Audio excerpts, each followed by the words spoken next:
Apa saja komitmen investasi Apple dari hasil pertemuan CEO Apple Tim Cook dengan Presiden Jokowi? Akankah Apple jadi membuka pabriknya di Indonesia? Kita ulas bersama Menkominfo Budi Ari Setiadi. Selamat malam Pak Budi. Selamat malam Mbak Cindy. Baik, terima kasih sudah bergabung. Pak Budi tadi kan ikut dalam pertemuan antara Tim Cook dan Presiden Jokowi. Jadi kesepakatannya seperti apa deal-dealan antara Tim Cook dengan pemerintah Indonesia? Jadi bikin pabrik di Indonesia? Pertama, Apple seperti apa yang disampaikan oleh Mr. Tim Cook, Apple memandang Indonesia sebagai pasar yang penting karena Mr. Tim Cook juga melihat Indonesia ini negara yang luar biasa, unik, beragam suku tapi bisa bersatu, dan juga Indonesia ini populasi demografinya kan isinya young generation. 26% milenial, 28% Gen Z, dan 11% anak-anak. Jadi ada 65% penduduk kita ini dalam kategori muda dan produktif. Sehingga dalam pandangan Apple ini bisa menjadi pendorong, penggerak, prospek kemajuan teknologi, khususnya teknologi digital di masa depan gitu. Dan yang ketiga, ini rencana Apple mendirikan Apple Developer Academy, yang keempat di Bali. Karena yang tiga sudah dibangun di Batam, di BSD atau Tangerang Selatan, dan yang ketiga di Surabaya. Nah, yang keempat ini mau dibangun di Bali. Yang selanjutnya adalah soal apakah Apple akan membangun pabrik di Indonesia. Sesuai dengan permintaan Presiden Joko Widodo kepada Apple untuk membangun pabrik manufacturing Apple di Indonesia. Karena potensi pasar yang besar ini, karena seperti tadi data yang disampaikan, dari 2,79 juta import ponsel kita, itu 85% atau hampir 2,4 juta itu Apple. Nah, kalau kita lihat populasi pengguna handphone atau yang lebih tepatnya Android 88%, Apple itu 12% dari 354 juta. Yang artinya sekitar 42 juta masyarakat Indonesia ini mengkonsumsi atau menggunakan Apple sebagai gadget mereka. Sehingga ini kan potensi pasar yang luar biasa buat Apple. Karena itu pemerintah Indonesia dalam hal ini Presiden Jokowi meminta kepada Apple untuk membangun pabrik manufacturing di Indonesia. Tapi kita punya sejarah Pak Budi dengan Apple. Apple pernah batal membangun pabrik di Indonesia karena isu tambang timah ilegal. Apakah ini sudah selesai permasalahan ini? Karena kan kita baru saja tahu bahwa di Kejaksaan Agung untuk tambang timah ilegal masih terus berproses nih kasus korupsinya. Dan terus diulik oleh Kejaksaan Agung. Iya, betul Mbak Cindy, bahwa memang investasi perusahaan-perusahaan global atau perusahaan-perusahaan besar di dunia ini memang agak kritis tanda kutip dalam berbagai isu-isu tertentu gitu. Kita harus lihat Apple ini perusahaan besar di dunia dengan market kapitalisasi yang sampai 2.700 miliar US dollar. Dia nomor 2 setelah Microsoft di saat ini. Microsoft udah 3.000 miliar US dollar market kapitalisasi pasar mereka. Ini dua perusahaan besar. Dan Apple ini perusahaan besar, sehingga bagi kami kepentingan Indonesia adalah bagaimana menarik investasi dari big company ini. Untuk apa? Untuk menciptakan lapangan pekerjaan, untuk memberikan nilai tambah, seperti yang disampaikan oleh Pak Presiden Jokowi ke Mr. Tim Cook, bahwa ada 360 komponen dari satu handphone Apple itu, hanya 2 yang berasal dari Indonesia.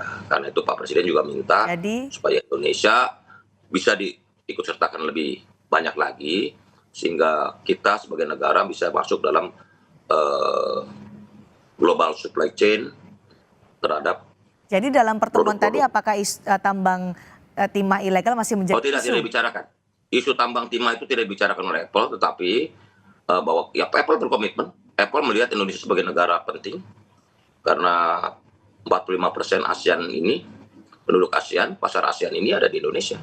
Dan Indonesia berperan penting dalam bukan sekedar menjadi pasar aja, tapi juga harus menjadi bagian dari ekosistem digital, terutama dari Apple ini. Kita bisa lihat begini Mbak, Apple sendiri mengakui bahwa Apple Developer Academy ini, bahwa orang-orang Indonesia ini, sumber daya manusia Indonesia ini sangat kreatif. Ya, baik. Terutama lulusan-lulusan Apple Developer Academy yang betul-betul bisa mengekspor, bukan hanya dijual di dalam negeri, aplikasi-aplikasi yang dibuat oleh anak-anak Indonesia, tapi juga bisa dipasarkan ke mancanegara. Begitu. Dengan Apple Development Academy ini, karena kan sekarang 4 tujuannya untuk memenuhi TKD 35%. Apakah nantinya atau ujungnya Apple hanya akan menggunakan komponen-komponen yang bisa diproduksi di Indonesia dibandingkan membuat pabrik atau mendirikan pabrik di Indonesia?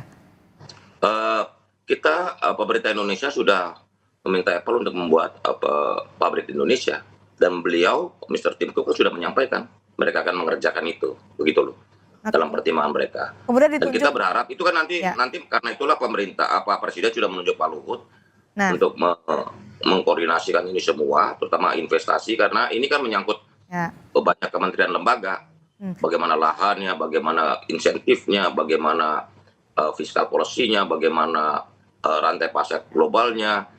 Jadi banyak hal yang harus kita. Apa pertimbangan Presiden menunjuk Menko Marves Luhut Binsar Panjaitan menjadi koordinator? Nah, karena ini udah lintas kementerian. Apple. Ini udah lintas kementerian, Mbak Cindy. Urusan investasi direct investment ini udah langsung menyangkut berbagai kementerian kan, sehingga harus dikoordinasikan dengan baik oleh seorang atau kapasitas Pak Luhut. Karena Pak Luhut ini kan bisa mengkoordinasikan semua kementerian lembaga terkait.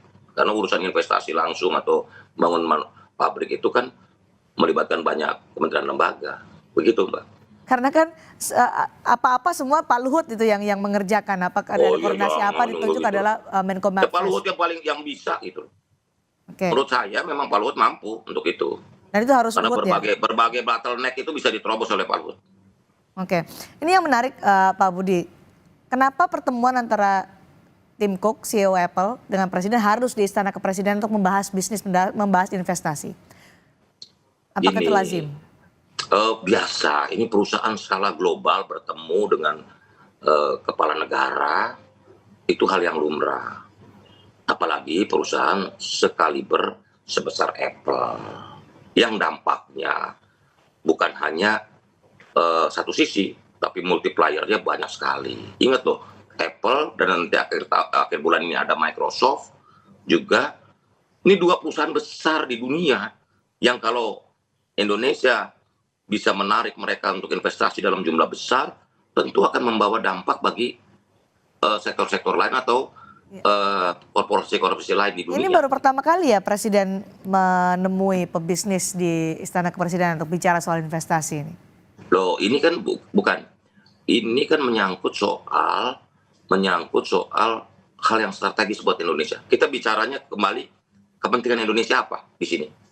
Kepentingan Indonesia adalah Indonesia bisa menjadi bagian dari rantai pasok global. Oke. Dan jadi bukan cuma pasar doang, barang dikirim di kita beli.